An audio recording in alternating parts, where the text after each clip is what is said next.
계신 주님, 그 빛난 영광 온 하늘 덮고 그 찬송 온 땅 가득해. 내 눈 주의 영광을 보네.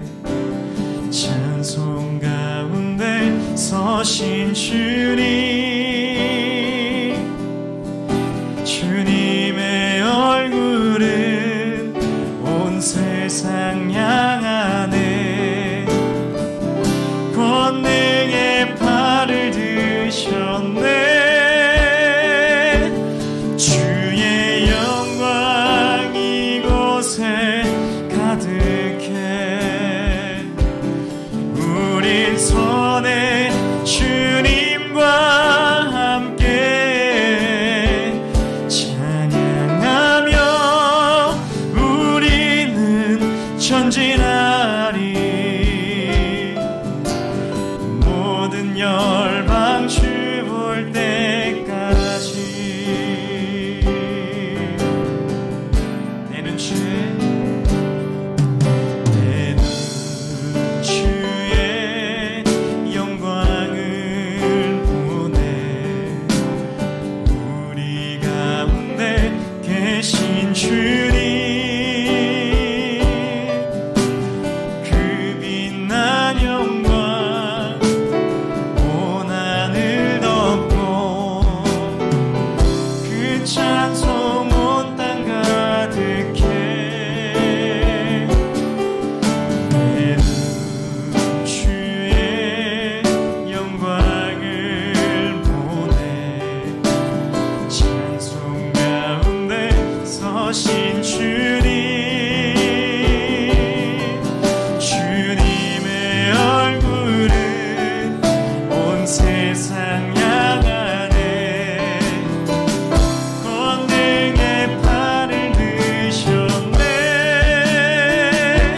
주의 영광 이곳에 가득해. 우리 손에 주님과 함께 찬양하며 우리는 전진하리. 모든 열방 주 볼 때까지. 주의 영광 이곳에, 주의 영광 이곳에 가득해. 우린 손에 주님과 함께 찬양하며 우리는 전진하리. 모든 열방 주 볼 때까지 찬양하며 우리는 전진하리. 모든 열방 주 볼 때까지.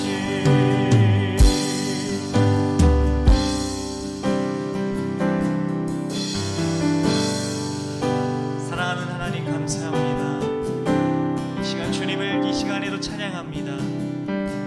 하나님, 우리가 우리의 마음을 모아서 주님 앞으로 더욱더 나아갑니다. 하나님, 이 시간 우리와 더욱더 함께하여 주시고 주님의 놀라우신 사랑으로 우리를 인도하여 주시옵소서. 하나님의 그 사랑을 의지하며 나아갑니다. 하나님의 그 사랑을 의지하며 소망하며 나아갑니다. 하나님, 이 시간 우리와 더욱더 함께하여 주시고 하나님의 놀라우신 그 행하심으로 우리의 삶 통하여서 일하여 주시옵소서. 하나님께 모든 것을 의지합니다. 하나님께 모든 것을 의탁드립니다. 하나님, 홀로 영광 받아 주시옵소서. 감사드리며 사랑이 많으신 예수님의 이름으로 기도드렸습니다. 아멘.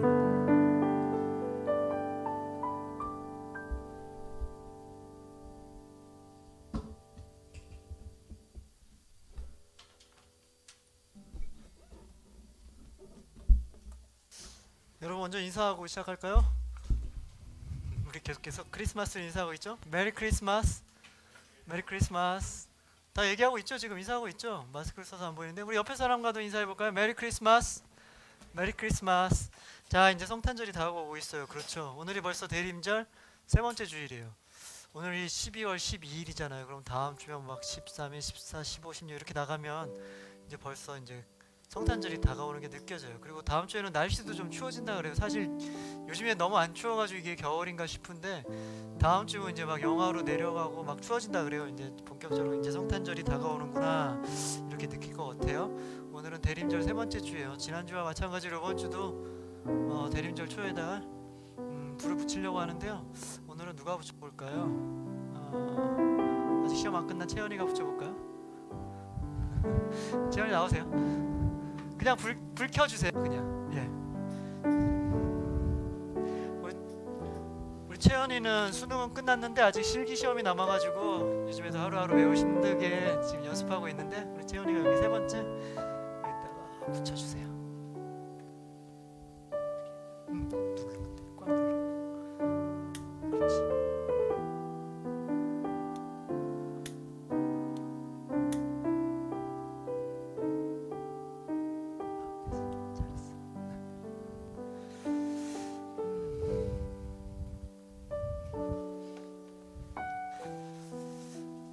말씀 한 구절 읽고 우리 묵상하는 시간 한번 가져보려고 그러는데요. 마태복음 8장 14절에서 17절 말씀인데요. 우리 다 같이 한 목소리로 자막 보면서 읽도록 하겠습니다. 14절 말씀 시작.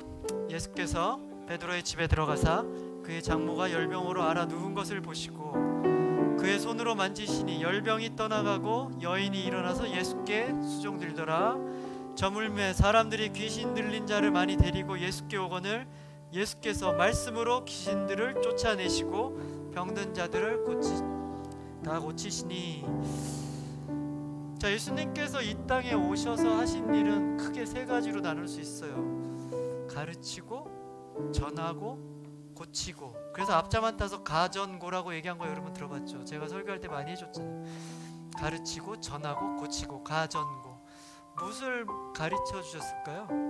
천국에 대해서 가르쳐 주셨어요. 천국은 이런 곳이다 가르쳐 주시고, 전하였어요. 복음을 전하신 거예요. 천국 복음을 전해주시고, 마지막으로 고쳤어요. 뭘 고쳐줬을까요? 아픈 사람들을 고쳐주신 거죠. 마음이 아픈 자들, 육신이 아픈 자들, 병든 자들을 다 고쳐주신 일을 하신 거예요. 바로 그렇게 아픈 사람들을 고쳐주심으로써 이것이 바로 여기에 임한 천국이다 라는 것을, 우리가 천국을 눈으로 볼 수가 없잖아요 지금 당장은. 근데 이렇게 아픈 사람들이 회복되고 아픈 사람들이 다시 살아나는 것을 보면서 이것이 천국이라는 것을 눈으로 보여주시기 위해서 그 일을 하신 거죠. 그 예수님은 아픈 사람들의 그 아픔을 함께 나누시고 또 그들의 슬픔 가운데 희망을 선물해 주신 거예요. 바로 그 일을 하러 또 예수님이 오신 거죠. 그리고 한 율법자가, 율법 학사가 예수님께 여쭤봐요. 하나님의 계명이 여러 개 있는데 예수님 어떤 것이 가장 중요합니까? 이렇게 물어보는 장면이 있죠. 거기서 예수님이 뭐라 그래요? 첫 번째로 하나님을 사랑하고, 두 번째로 똑같은 건데 이웃을 사랑해라. 이게 가장 크고 중요한 계명이다 이렇게 얘기하세요. 두 개가 같은 거래요. 하나님을 사랑하고 이웃을 사랑하는 거. 우리는 어떤 사람이에요? 하나님의 크신 사랑을 이미 깨닫고 그 사랑을 받아들이고 그 사랑 가운데 있는 사람이잖아요. 그럼 우리도 당연히 하나님을 사랑할 수밖에 없잖아요. 우리가 만약 하나님을 사랑한다 그러면 그런 모습은 어떻게 나오냐? 이웃을 사랑하는 모습을 통해서 우리가 하나님을 사랑한다는 걸 보여줄 수 있다는 얘기예요. 우리가 말로는 하나님 사랑합니다 사랑합니다 하면서 이웃을 사랑하지 않고 이웃에게 사랑을 베풀지 않는다면 그 사람이 과연 진짜 하나님의 사랑을 아는 사람인지, 그 사람이 과연 하나님의 사랑을 받아들인 사람인지 의심이 간단 말이에요. 다시 말해서 하나님의 사랑을 깨달은 사람, 안 사람, 받아들인 사람은 이웃을 사랑할 수밖에 없단 말이에요. 그래서 이 시간 대림절 세 번째 주에 우리 한번 이번 주일 내내 한번 여러분 묵상해 보길 바래요. 내 주위를 이렇게 둘러봤을 때 분명히 나의 사랑과 관심이 필요한 곳이 있지 않았나 한번 돌아보길 바래요. 그리고 나의 손길이, 또 나의 아주 작은 부분이라도 나의 사랑이 필요한 곳이 있지 않았나 하고 한번 생각을 해봤으면 좋겠어요. 그리고 과연 그런 곳이 있었는데 내가 진정으로 하나님의 사랑을 베풀고 살았나 한번 돌아봤으면 좋겠어요. 분명히 하나님을 사랑하는 자는 이웃을 사랑한다고 했는데, 나는 분명히 하나님을 사랑한다고 고백하는데 내 삶 가운데는 그런 아픔을 보고도, 그런 슬픔을 보고도, 그런 도움이 필요한 것을 보고도 외면하고 살지 않았나? 구태여 눈을 감고 그냥 모르는 척 지나가지 않았나? 오히려 그냥 지나간 것을 더 넘어쳐서 상처를 주고 아픔을 주고 살진 않았나? 한번 이렇게 생각해 봤으면 좋겠어요. 자기 자신 한번 돌아봤으면 좋겠어요. 그리고 오늘 한 번 더 결단했으면 좋겠습니다. 이 땅에 예수님이 오셔서 우리를 너무나 사랑하셔서 우리에게 사랑을 베풀어 주셨잖아요. 우리 또한 예수님의 제자로서 작은 이 땅의 예수로서 살면서 예수님과 같이 우리도 사랑을 나누며 베풀며 살겠습니다 하고 결단하고 다짐하는 시간 가졌으면 좋겠습니다. 잠시 눈을 감고 한번 생각해보고 또 묵상해보고 한번 결단해보고 그런 시간 갖겠습니다. 잠시 눈을 감고 묵상하겠습니다.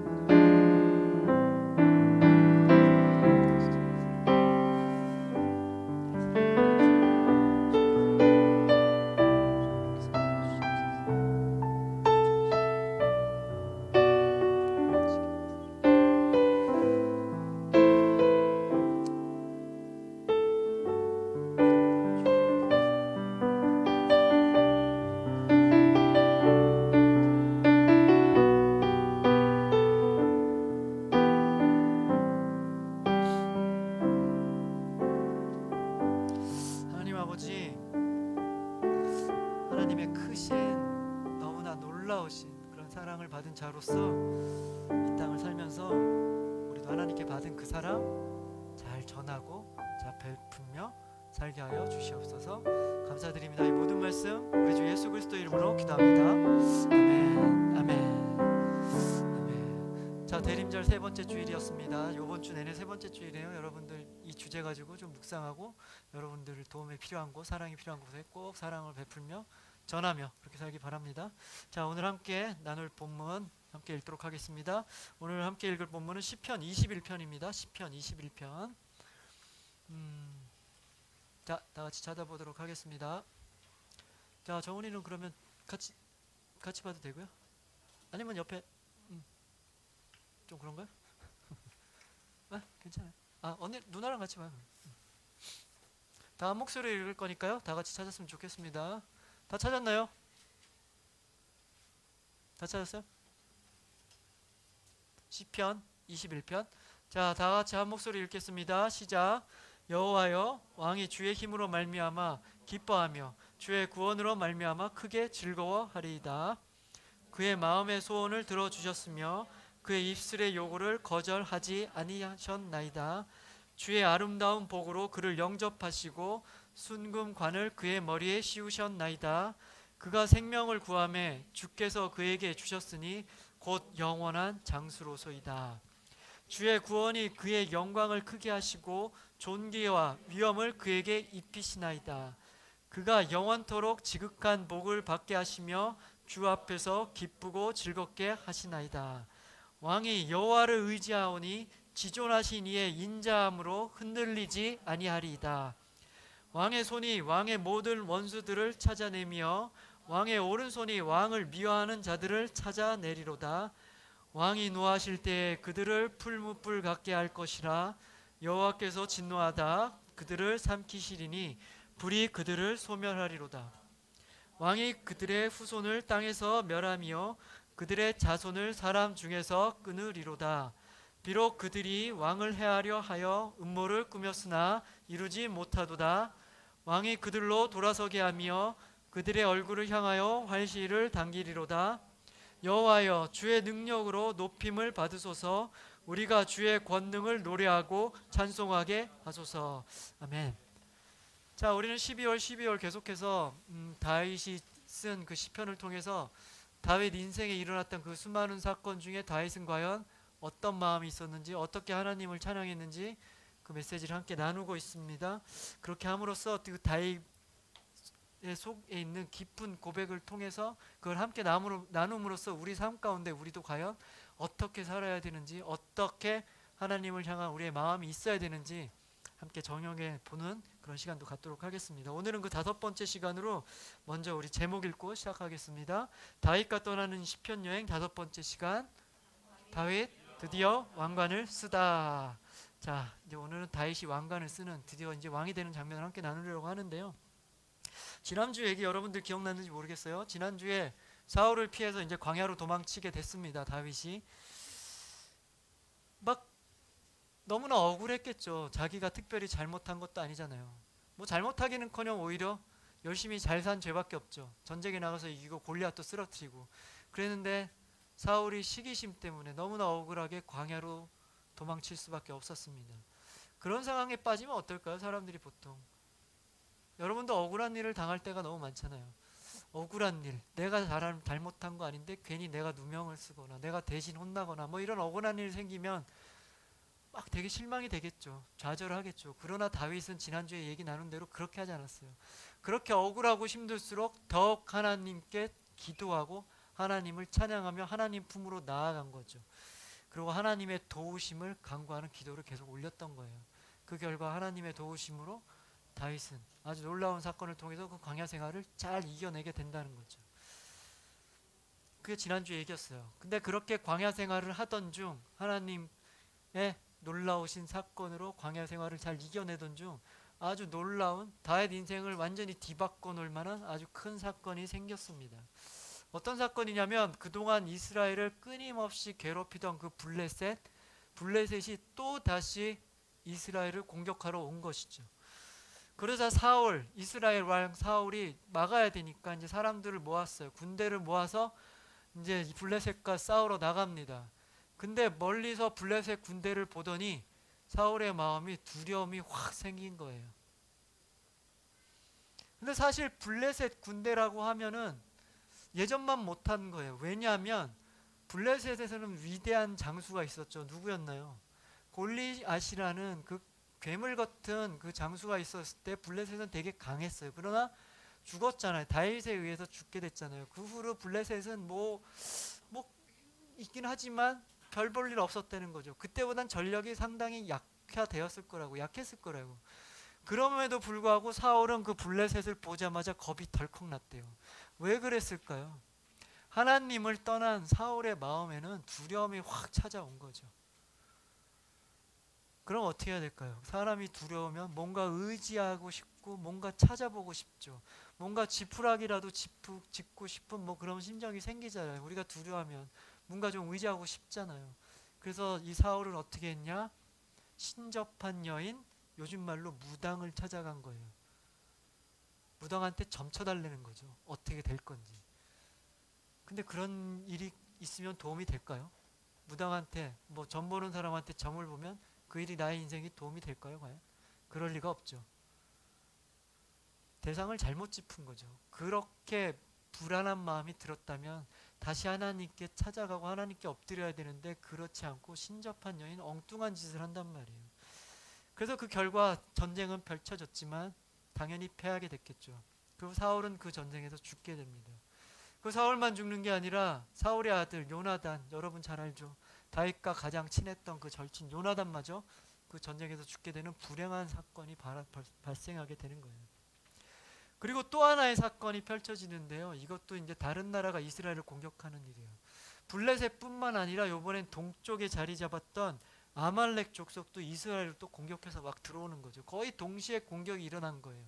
아말렉 족속 하면 여러분들 좀 낯선가요? 좀 많이 들어본 이름 같은데 언제인지 잘 모르겠죠. 이 아말렉은 이스라엘과 인연이 되게 깊어요. 이스라엘이 출애굽한 그때부터 계속 이스라엘을 괴롭히던 민족이란 말이에요. 이스라엘 백성들이 모세의 인도하에 이집트를 탈출하죠. 그리고 홍해를 건너요. 그러고 나서 이제 광야에 처음 딱 들어가죠. 근데 아직 이제 정돈되지 않았잖아요. 광야에서 어떻게 이제 행군을 해야 되며 어떤 진열을 짜야 되며 어떻게 살아야 되는지 정해지지 않는 막 아직 어수선한 상태에 그때를 노려서 마치 하이에나 같이 이 아말렉이 이스라엘을 공격한단 말이에요. 그 전쟁이 바로 르비딤 전투예요. 여러분 들어봤나요? 르비딤 전투? 그럼 르비딤 전투가 어떤 거냐면 여호수아가 이제 막 싸워요. 근데 모세와 아론과 훌이 산에 올라가서 막 손을 들고 기도하는 장면인지 알겠죠? 르비딤 전투. 모세가 손을 들고 기도하잖아요. 팔이 아프겠어요? 안 아프겠어요? 그래서 아파서 이렇게 팔을 내리면 어떻게 돼요? 여호수아가 막 싸우는데 점점 불리해져요. 근데 다시 손을 들고 막 하나님께 기도하면 어때요? 이기죠. 막 유리해진단 말이에요. 그럼 어떻게 하게 됐어요? 당연히 기도해야 되겠죠. 근데 사람이 어떻게 계속 손을 들고 기도하겠어요? 그래서 어떻게 된 거예요? 아론과 훌 옆에 같이 갔던 사람들이 모세의 팔을 이렇게 붙잡잖아요. 그래서 셋이서 합심하여 막 기도해서 전쟁에서 이긴 전쟁이 바로 르비딤 전투고, 그때 이스라엘을 공격했던 사람들이 바로 아말렉 족속이란 말이에요. 한참 전 얘기잖아요. 근데 그 아말렉 족속이 또 나타난 거야. 죽지도 않고 사라지지도 않고 또 나타나서 이번에도 또 이스라엘을 공격하는 거랍니다. 이때 그 소식을 들은 다윗이 600명을 데리고 이제 아말렉 족속과 전쟁을 펼치러 나가요. 600명. 근데 여기서 사울과 다른 점은 다윗은 싸움을 하기 전에 하나님께 구하는, 하나님께 답을 구하는 기도를 올려야 돼요. 하나님, 지금 나가면 우리가 아말렉 족속을 쫓아가서 이들과 싸워서 이길 수 있겠습니까? 라고 하나님께 질문을 하죠. 그러니까 하나님께서 응답을 해주세요. 가라. 지금 가면 반드시 그들 쫓아갈 것이고 그들에게 승리할 것이다. 이렇게 응답해 주셔요. 그래서 그 응답대로 다윗은 결단하고 나가서 아말렉과 싸워서 큰 승리를 거두게 되는 거죠. 이 두 가지 큰 사건을 분명히 어떤 차이가 있다는 것을 우리 발견할 수 있어요. 여러분들 그 차이점을 발견할 수 있었나요? 차이점이 있는 거 알겠죠? 어떤 차이가 있나? 이스라엘 왕으로서 그래도 나름 군대를 거느렸지만 하나님을 떠난 사울은 두려운 마음에 엉뚱한 짓을 하고 그 결과 전쟁에서 피하고 사망하게 되죠. 죽게 되죠. 반면에 다윗은 어때요? 도망자의 신세에 기껏 600명을 데리고 더 큰, 더 무서운 아말렉과 싸웠지만 하나님을 의지하고 하나님을 뜻을 구했을 때 그 전쟁에서 승리하는 이런 차이가 있는 거예요. 여러분들 이 차이 꼭 명심했으면 좋겠어요. 그 이 차이대로, 명심한 대로 그렇게 살았으면 좋겠습니다. 어떻게 해요? 다른 것 바라보지 않고 하나님 의지하며 살아가는 거. 그럴 때 하나님께서 큰 축복을, 여러분께 큰 축복을 내려주실 거예요. 여러분 생각하는 것보다 상상할 수도 없는 놀라운 일로 여러분 인생 가운데 하나님이 축복을 내려주실 것입니다. 이 차이 알겠어요? 이 차이 꼭 기억하고 살았으면 좋겠습니다. 그리고 이렇게 지금 다윗이 승리하고 돌아왔어요. 그때 백성들이 어떻게 하겠어요? 막 환호를 하겠죠. 오늘 함께 읽은 시편, 이 시편이 바로 이 장면을 기록한 거예요. 백성들이 막 환호하는 장면이에요. 백성들이 어떻게 환호하는지 먼저 1절 말씀 우리 함께 읽어보도록 하겠습니다. 다 같이 한 목소리 읽겠습니다. 1절 시작. 왕이 주의 힘으로 말미암아 기뻐하며 주의 구원으로 말미암아 크게 즐거워하리이다. 여기서 왕이 누구예요? 여기 왕은 다윗이에요. 여기서 지금 하나님이 얘기하는 게 아니고 다윗이요 라고 얘기하는 거예요. 다윗이 지금 크게 아주 기뻐하고 즐거워하고 있대요. 그 이유가 뭐예요? 지금 말씀을 계속 보면 그 이유는 주의 힘으로 말미암아, 그리고 주님의 구원으로 말미암아 다윗이 지금 기뻐하고 즐거워하고 있다, 이러고 지금 얘기하고 있어요. 여기서 우리가 중요하게 좀 눈여겨봐야 될 점은 바로 주의 힘으로, 주의 구원으로 말미암아 기뻐하고 즐거워한다. 주의 힘으로, 주의 구원으로, 이 부분을 좀 눈여겨봐야 돼요. 다윗은 지금 아말렉과의 전투에서 승리하고 돌아온 완전 개선 장군이에요. 사람들이 막 환호를 해요. 너무나 기쁘고 즐거웠겠죠. 그런데 바로 이런 승리를 가져다 준 것이 다윗의 실력, 다윗의 능력, 다윗의 힘이 아니라 다름 아닌 하나님의 도우심이었고 하나님의 구원하심이었다 라고 지금 사람들은 얘기하는 거예요. 사람들도 다 아는 거예요.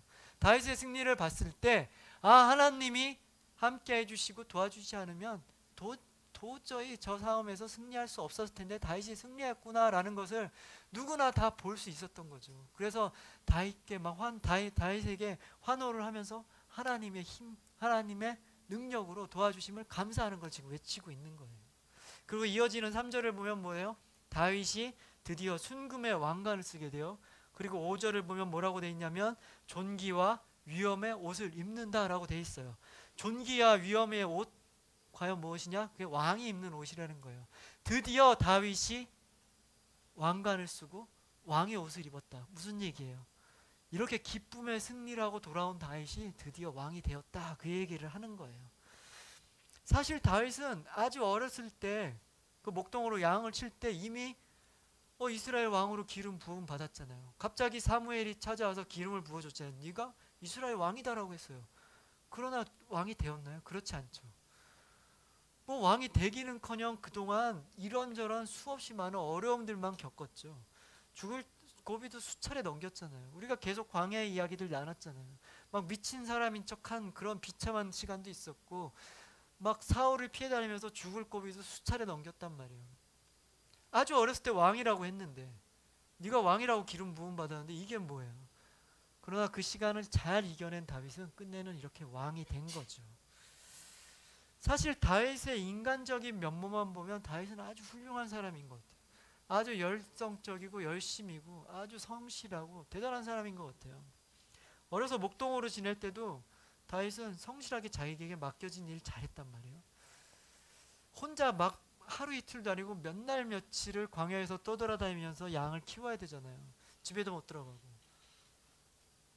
그리고 그냥 양에게 먹이만 주고 물만 줘서 끝나는 게 아니잖아요. 또 그 광야의 들짐승들이 계속 공격한단 말이에요. 그걸 막아내야 된단 말이에요. 다윗이 얘기하잖아요. 내가 양을 칠 때 막 사자나 이런 것들이 왔을 때 내가 막대기로 다 물리쳤다 이렇게 얘기하잖아요. 다윗은 그렇게 살았어요. 여러분 나이에 다윗과 같이 지금 그런 광야 나가서 양을 치라고 한번 해봐요. 누가 여러분에게 그냥 이렇게 성실하게 할 수 있을까요? 왜 내가 그런 일을 해야 돼? 왜 우리 형들도 있고 우리 아버지는 왜 나한테만 이런 일을 시킨 거야 이런 불만이 분명히 있을 수밖에 없다고요. 다윗 나이 이때 많지도 않았단 말이에요. 힘들었을 거예요. 괴로웠을 거예요. 외로웠을 거라고요. 또 그럼에도 불구하고 다윗은 아무 말도 안 하고 열심히 자기에게 주어진 일 성실하게 해낸 사람이에요. 인격적으로도 아주 훌륭한 사람이란 말이에요. 또 그 후로도 골리앗과 전쟁에서도 사람들 다 벌벌 떠는데 과감하게 자기가 나가잖아요. 하나님을 모독하는 저에 내가 그냥 놔둘 수 없다고 자기가 나서잖아요. 앞장을 서잖아요. 그리고 그 후로 벌어진 전쟁에서도 다윗은 앞장서서 싸워서 승리를 이끈단 말이에요. 리더십도 있을 거란 말이에요. 능력도 있고 지휘력도 있고 전투력도 있고 인격적으로 봤을 때 인간적으로 봤을 때도 다윗은 아주 훌륭한 사람이란 말이에요. 그런데 다윗이 끝내는 왕이 될 수 있었던 것, 다윗이 인간적으로 인격적으로 이렇게 훌륭한 게 다가 아니란 말인 거예요. 거기서 멈췄다면 아닐 수도 있어요. 그러나 거기서 끝난 것이 아니라 다윗은 자신과 언제나 함께하는 하나님 안에서 하나님의 뜻을 구하고 그리고 하나님 자신에게 임한 하나님의 은혜를 꽉 붙잡고 나갔기 때문에 다윗은 왕이 될 수 있었던 거죠. 아마 하나님의 이런 은혜가 없었다면 다윗에게 임한 하나님의 은혜가 없었다면 다윗은 흔들렸을지도 몰라요. 아무리 내가 열심히 노력하고 내가 잘못한 게 없음에도 불구하고 그렇게 계속되는 괴로움 속에 이게 뭔가 나는 뭐야 하고 좌절하고 실망하고 흔들려 버릴 가능성도 상당히 많았었죠. 그러나 다윗은 자신에게 임한 하나님의 은혜를 꽉 붙잡고 그 모든 순간 승리할 수 있었어요. 바로 그런 점을 오늘 7절에서 이 백성들도 또 노래하고 있단 말이에요. 7절에서 어떻게 노래하고 있는지 한번 또 한 목소리로 읽어보도록 하겠습니다. 7절 말씀 시작. 왕이 여호와를 의지하오니 지존하신 이의 인자함으로 흔들리지 아니하리다. 뭐라 그래요? 왕이 다윗이라 그랬죠. 다윗이 오직 하나님만을 의지하였고 바로 그 하나님의 인자하심으로 다윗은 그 어떤 상황에 놓여 있을지라도 절대로 흔들리지 않았다라고 얘기하죠. 그럼 여기서 하나님의 인자하심으로 흔들리지 않았다 그러잖아요. 하나님의 인자하심은 또 뭔가요? 지난주에 하나님의 인자하심이 나의 생명보다 낫다 할 때 인자하심 나눴었죠. 인자하심이 뭐냐면은 하나님과의 관계 속에서 하나님이 주시는 사랑, 은혜, 긍휼, 보살핌, 좋은 것들, 그런 것들 다 그걸 합쳐서 하나님의 인자하심이라고 하는 거예요. 그러니까 이 얘기가 뭐예요? 다윗은 하나님과 좋은 깊은 관계, 하나님과 항상 동행하는 인생을 통해서 하나님이 주시는 사랑, 은혜, 긍휼, 그 밖에 모든 좋은 것으로 통해서 그 어려운 상황임에도 불구하고 흔들리지 않았다, 잘 이겨냈다, 하나님이 주시는 소망을 붙잡고 잘 살아냈다라고 지금 이야기를 하는 거예요. 근데 여러분 한 가지 좀 질문이 있어요. 우리가 교회에서는 은혜라는 얘기 참 많이 하잖아요. 그게 은혜였어요라고 하고 은혜에 대해서 이야기를 많이 해요. 근데 지금도 다윗이 하나님의 은혜에서 잘 이겨냈다라고만 얘기하면 좀 막연한 부분이 있어요. 과연 그 은혜가 무엇이었을까? 그냥 흔히 우리가 말하는 그 은혜는 구체적으로 어떤 것이었나 좀 궁금해지기도 해요. 왜 그러냐면 우리 인생에도 하나님의 은혜가 임했다라고 얘기할 때가 많잖아요. 근데 그 은혜가 구체적으로 어떤 은혜가 임한 것이고 나는 어떻게 그런 은혜를 꽉 붙잡았는지 그게 좀 설명이 되어져야 우리도 인생 가운데 이 다윗과 같이 그런 은혜를 붙잡고 살 수 있는 그런 적용을 할 수 있게 된다는 거죠. 그래서 그 은혜가 어떤 건지 좀 구체적으로 좀 살펴보기 원하는데요. 그럼 과연 다윗에게 어떤 은혜가 임했는가? 먼저 다윗에게 임한 은혜는 바로 첫 번째 은혜는 바로 기다릴 줄 아는 인내의 은혜가 임한 것이에요. 인내라는 게 뭐예요? 그냥 꾹꾹 참고 기다리는 거죠. 근데 여기서 말하는 인내라는 것은 그냥 무작정 참는 게 아니라 내 뜻과 내 생각이 아니라 하나님의 뜻, 하나님의 때를 참고 기다리는 것, 그걸 바로 인내라고 해요. 사실 다윗은 광야 생활 참 힘들었잖아요. 근데 그거 빨리 끝날 수 있는 찬스도 있었어요. 어떤 찬스였을까요, 여러분들? 다윗이 굴에 숨어 있을 때 사울이 갑자기 혼자 뚜벅뚜벅 굴로 들어오던 사건 기억나죠? 왜 들어왔나요? 갑자기 배가 아파서 이를 보려고 들어온 거잖아요. 그때 아무 무방비의 사울을 만났던 사건이 있단 말이에요. 그리고 그 밖에도 다윗이 사울을 공격하러 갔을 때 사울 혼자 누워서 자고 있는 그 천막 안에 들어갔단 말이에요. 누워서 그냥 자고 있는 사울과 1대1 상황이 됐단 말이에요. 이렇게 무방비에 있던 사울을 만났을 때 다윗 아주 손쉽게 사울을 처리할 수 있었겠죠. 할 수도 있었단 말이에요. 그러나 다윗은 그렇게 하지 않았어요. 그렇게 자기의 마음대로 사울을 처리하지 않았다고요. 사울을 죽이지 않았다고요. 다윗은 하나님이 기름 부은 자, 사울도 하나님으로부터 기름 부음을 받아서 왕이 된 사람이란 말이에요. 그런 하나님으로부터 기름 부음 받음을 자를 나의 마음대로 내 생각대로 처리하고 안 된다라는 생각을 가졌던 거죠. 주변 사람들은 뭐라 그랬을까요? 다윗의 주변 사람들은 너무 바보 같다고 생각을 했겠죠. 지금 당장 사울을 죽였으면은 이 힘들고 어려운 도피 생활 끝날 텐데 왜 저걸 안 해? 저거 멍청이 아니야? 내가 왜 저런 바보 같은 사람을 쫓아다녀? 같이 다녀? 뭐 이렇게 후회도 했을 거라고요. 그 실망도 다윗에게 했을 거라고요. 그러나 다윗은 달랐어요. 다윗은 그동안 수많은 사건들을 통해서 하나님이 함께 하심을 경험했죠. 그리고 하나님을 의지했죠. 그러니까 하나님이 언제든지 나를 왕으로 세우시고자 하면 나는 당연히 왕이 될 수 있구나라는 믿음이 다윗에게는 분명히 있었던 거예요. 하나님이 나를 왕으로 세우시고자 하면 나는 언제나 왕이 될 수 있다라는 믿음이 있었다는 거죠. 그래서 바로 이 믿음으로 자기 마음대로 경거망동하지 않고 하나님의 방법, 하나님의 때를 인내하면서 잘 기다렸다는 거죠. 그 인내함으로 다윗은 흔들리지 않고 잘 버텼던 거랍니다. 바로 이 하나님의 때를 기다릴 줄 아는 것, 인내, 이것이 바로 하나님께서 다윗에게 허락하신 첫 번째 은혜인 것이죠.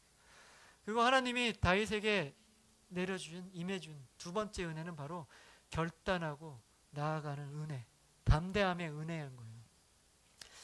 좀 전에 처음에 이야기한 그 다윗이 아말렉과 전투에 있어서 싸우러 나갔다 그랬잖아요. 근데 아까 제가 말할 때 600명이라고 얘기했어요. 다윗과 나간 사람은 600명이에요. 근데 그 600명이라는 사람들이 몇 명 안 되잖아요. 전투를 하는데 600명이 전투한다? 좀 전투 같지도 않잖아요. 나라와 나라 간의 전투인데. 그렇다고 이 600명이 무슨 잘 훈련받은 사람도 아니에요. 여러분들 요즘 그 TV 보면 그 솔저스라는 프로그램 혹시 본 사람 있어요? 저만 봤나요?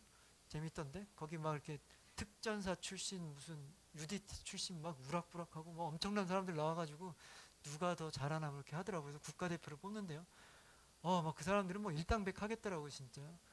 막 그런 사람들이 아니었단 말이에요. 바로 우리와 같은 그냥 일반 사람들이에요. 다윗이 좋아서 다윗에게 함께 다니던 그냥 일반 사람들이에요. 그런 사람들 600명을 데리고 지금 아말렉과 싸우러 나가는 거죠. 그 하나님은 나가라 그래요. 나가면 너희가 이길 거라고 얘기해요. 물론 다윗은 그 말씀에 믿음이 있기 때문에 담대히 나갔단 말이에요. 그럼에도 불구하고 다윗 마음속에 불안함이 없었을까요? 당연히 있었겠죠. 과연 내가 나가서 싸우면 이길 수 있을까? 이 사람들 어떻게 보면 오합지졸이죠. 오합지졸이 600명을 데리고 나가면 내가 이길 수 있을까? 이런 걱정이 분명히 있었을 거란 말이에요. 그러나 다윗은 그럼에도 불구하고 결단하고 하나님 말씀에 결단하고 담대히 나아간 거죠. 그래서 끝내는 승리가 된 거죠.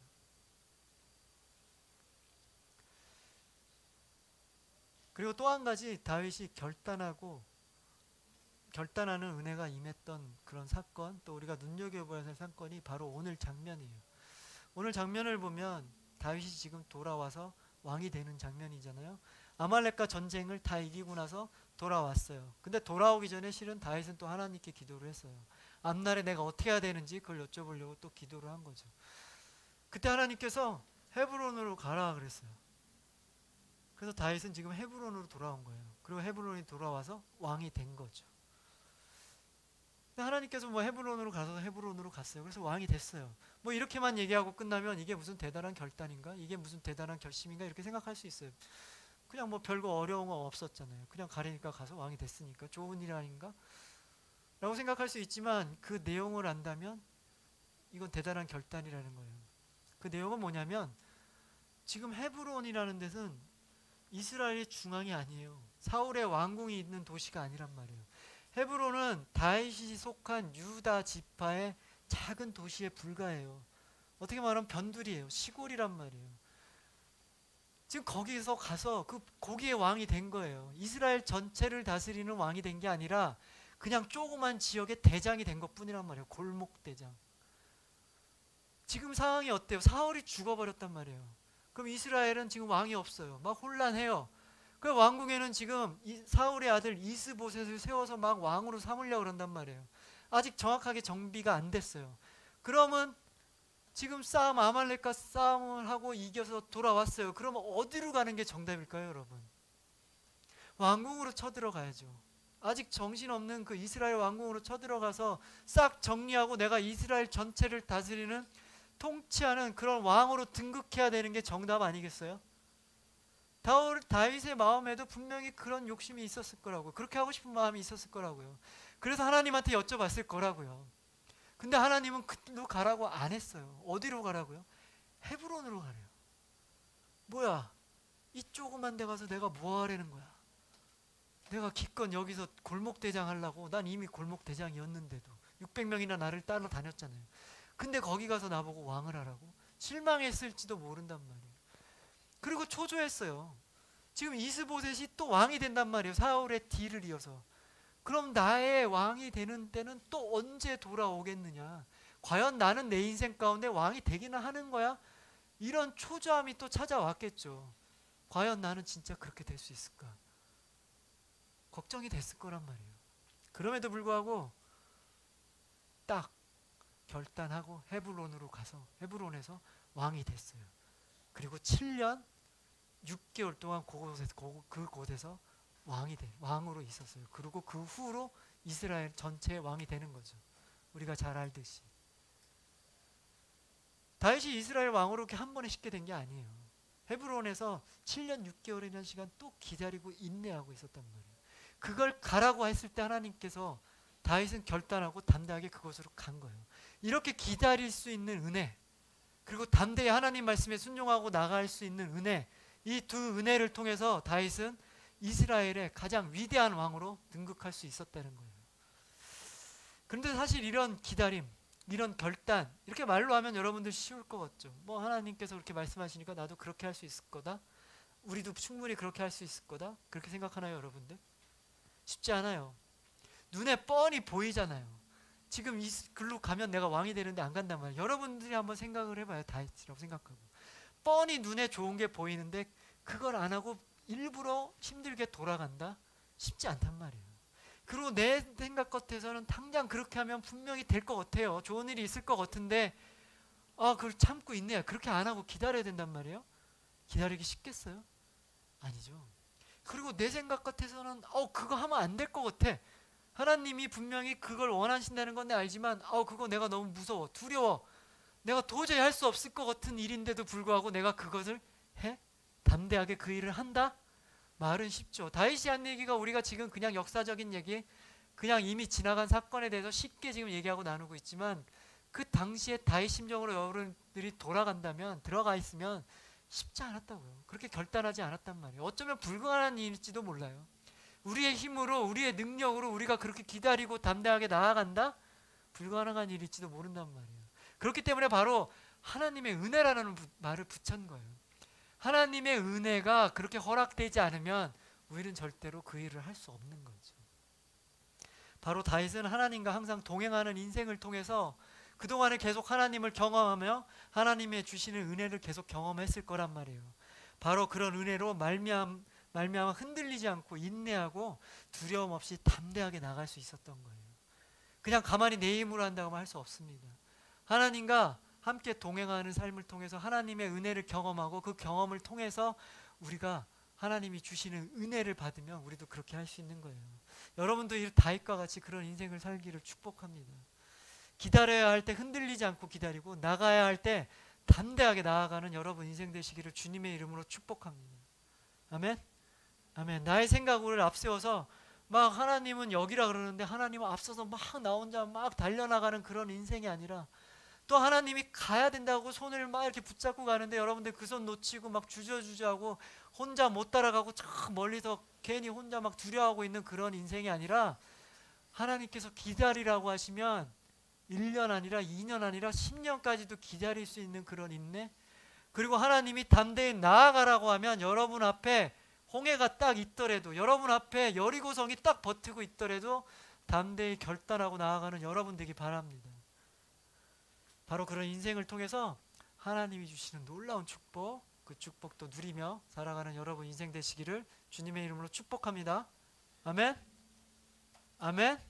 아멘. 자, 마지막으로 오늘 본문, 아까 읽었었던 본문 7절 본문 너무 마음에 와닿던 본문이에요. 여러분들도 좀 그랬으면 좋겠는데, 여러분도 항상 기억했으면 좋겠다는 마음으로 함께 마지막으로 한 번 더 읽을 텐데요. 이번에는 왕이 아니라 내가 붙여서 함께 읽겠습니다. 시편 21절 7절 다 같이 한번 읽겠습니다. 시작. 내가 여호와를 지존하신 이의 인자함으로 흔들리지 아니하니라. 한 번 더 읽겠습니다. 내가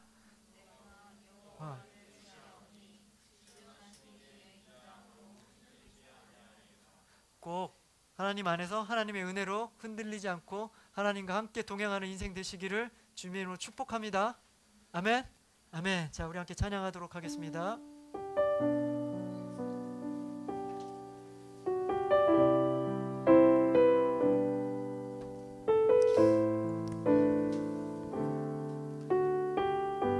주님 제 마음이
주님을 기다립니다.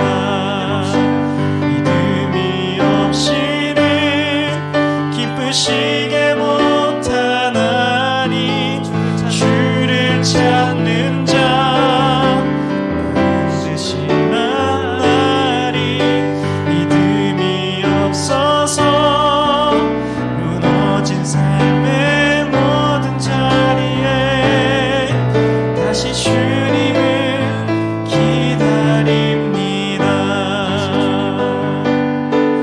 다시 주님을 기다립니다.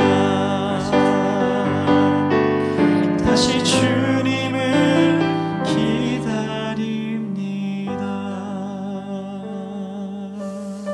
네, 주님 그렇습니다. 우리는 항상 주님과 동행하는 삶을 통해서 주님이 주시는 은혜를 통해서 항상 주님이 기다리라고 할 때 기다리고 주님이 나아가라고 할 때 담대하게 나아가는 인생 살기 원합니다. 그러나 우리가 땅에 속해서 땅만 바라보다가 주님을 놓칠 때가 너무 많은 걸 고백합니다.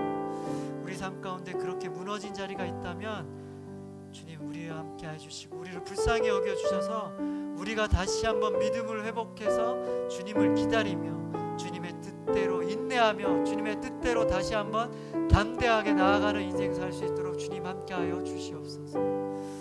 항상 주님과 동행하는 삶을 통해서 주님의 뜻을 구하는 인생을 통해서 주님께서 주시는 축복 우리 삶 가운데 풍성하게 누리며 살아가는 우리 인생 될 수 있도록 주님 함께하여 주시옵소서.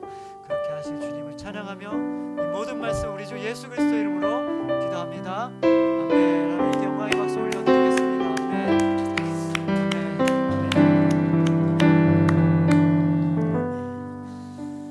자, 다음 주에 날씨가 추워진다고 합니다. 여러분들 감기 조심하고 코로나 지금 뭐 새로운 것이 발견돼서 또 계속 심하게 퍼지고 있다니까요. 여러분들 마스크 항상 잘 쓰시고 잘 힘든 시간이지만 잘 견뎌냈으면 좋겠습니다. 함께 주기도문으로 예배 마치도록 하겠습니다. 시작. 하늘에 계신 우리 아버지여, 이름이 거룩히 여김을 받으시오며 나라가 임하시오며 뜻이 하늘에서 이루어진 것 같이 땅에서도 이루어지이다.